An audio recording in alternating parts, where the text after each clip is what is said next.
Hello everyone. Today we shall discuss about the complete syllabus of English grammar. साथियों, आज हम लोग English grammar के कंप्लीट सिलेबस के बारे में बात करेंगे। कई सारी सुपर इंक्वायरीज आती हैं जिसमें ये बच्चे पूछते हैं कि सर कौन सी चीज़ों को पढ़ा जाए जिससे हम कॉम्पिटिटिव एग्ज़ाम क्लियर कर पाएँ। तो आज आपके सामने कॉम्पिटिटिव सिलेबस का साथ ही साथ इंग्लिश ग्रामर का सारा सिलेबस रख दिया गया है। इससे आप भली भांति परिचित हो जाएं। You must be well introduce to all these things. देखिए, कहीं ना कहीं ये बहुत ज़रूरी होता है कि हम कोई भी प्रिपरेशन करने के लिए जा रहे हैं तो किन चीज़ों को पढ़ें, कितनी चीज़ों को पढ़ें कि हमारी मेहनत सफल हो जाए। तो आइए आज इसी बात को मैं आपको बताने चल रहा हूँ। इस इंग्लिश ट्री के माध्यम से ऊपर बोर्ड पर लिखा गया है the complete syllabus of English grammar. English grammar का कंप्लीट सिलेबस क्या है। अगर इंग्लिश ग्रामर को एक ट्री मान लिया जाए तो ट्री में क्या क्या होता है। ट्री में रूट्स होते हैं। ट्री की शुरुआत वहीं रूट से ही होता है।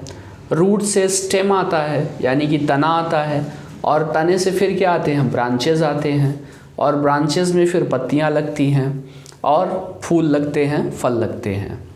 तो अगर आप इंग्लिश ग्रामर को एक कंप्लीट ट्री मान लें तो देखें इसमें क्या क्या है। इसका रूट हो जाता है पार्ट्स ऑफ स्पीच। यहाँ पर नीचे लिखा गया है noun, pronoun, adjective, verb, adverb, preposition, conjunction, और फिर स्टेम के रूप में इसका सेंटेंस है। आप जानते हो कि कोई भी चैप्टर आप पढ़ो, हर चैप्टर हमें सेंटेंस के थ्रू पढ़ना पड़ता है। आप टेंस पढ़ेंगे, सेंटेंस पे चलेगा। आप नरेशन पढ़ेंगे, सेंटेंस पे चलेगा। वॉइस पढ़ेंगे, सेंटेंस पे चलता है। तो आप देखो कि हर सेंटेंस के माध्यम से पढ़ना पड़ता है। नरेशन में आप पढ़ते हो कि असर्टिव सेंटेंस का नरेशन अलग ढंग से चेंज होता है, इंट्रोगेटिव का अलग ढंग से चेंज होता है, ऑप्टेटिव का अलग ढंग से चेंज होता है, एक्सक्लेमेटरी का अलग ढंग से चेंज होता है। उसी तरह से वॉइस, उसी तरह से जब भी आप टेंस पढ़ते हो तो आप क्या पढ़ते हो कि प्रेजेंट इंडेफिनिट टेंस का affirmative sentence, present indefinite tense का निगेटिव सेंटेंस। तो ओवरऑल पूरा का पूरा चैप्टर आप देखोगे ग्रामर का किस पर चलता है, सेंटेंस पे चलता है। इसी वजह से इस पेड़ में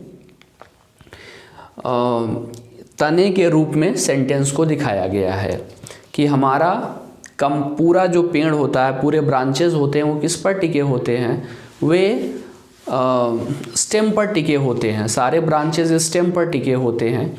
तो इस इंग्लिश के पेड़ में सेंटेंस क्या है, स्टेम है, और इसके कई सारे ब्रांचेस हैं। तो अब हमें कहाँ से पढ़ना चाहिए, किस तरह से पढ़ना चाहिए, आइए इस पर बात करते हैं। सबसे पहले पेड़ की शुरुआत जड़ से हो रही है यानी पार्ट्स ऑफ स्पीच। ग्रामर में सबसे पहले हमें पार्ट्स ऑफ स्पीच को बहुत अच्छे ढंग से पढ़ लेना चाहिए।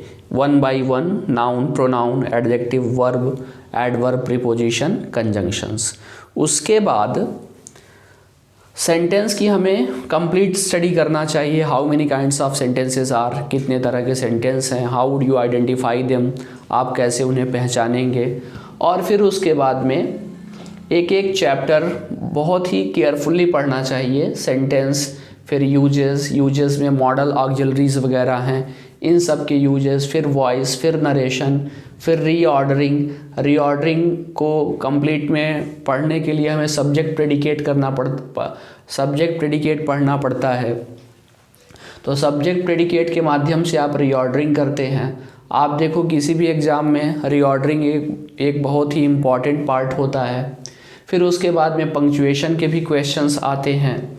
इधर आप देखिए तो क्लाज है, सिंथेसिस है, ट्रांसफॉर्मेशन है, syntax, one of the most important chapter of English grammar.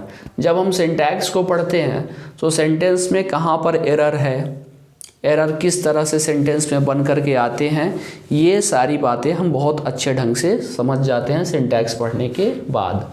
और उसके बाद में जो आपका लास्ट चैप्टर है वो है कॉम्प्रिहेंशन।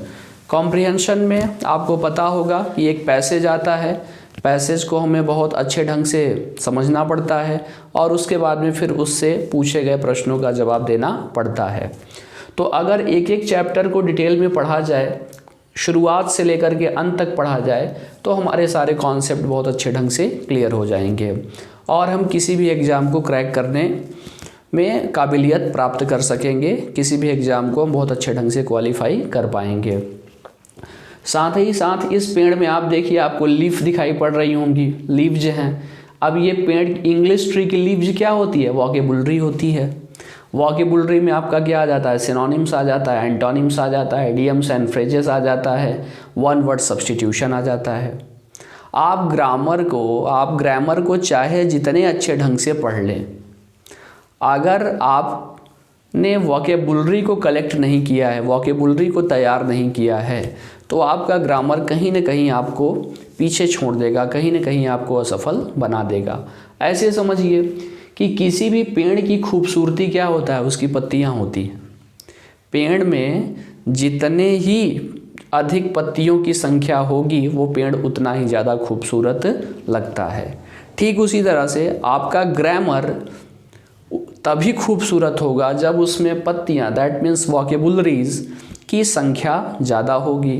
तो वोकेबुलरी एक ऐसा चैप्टर होता है जिसे हम एक साथ में नहीं याद कर सकते हैं, थोड़ा थोड़ा याद करते हैं। जैसे पेड़ों में पत्तियां एक साथ नहीं निकल जाती हैं, एक एक दो दो चार चार करके पत्तियां निकलती हैं पतझड़ के बाद।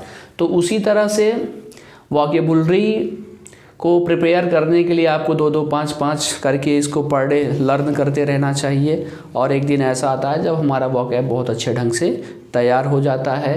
तो इस तरह से आपने जाना कि ग्रामर को इंग्लिश ट्री मान करके आपको बताया गया क्या कितने पार्ट्स होते हैं, कैसे इनको पढ़ना चाहिए।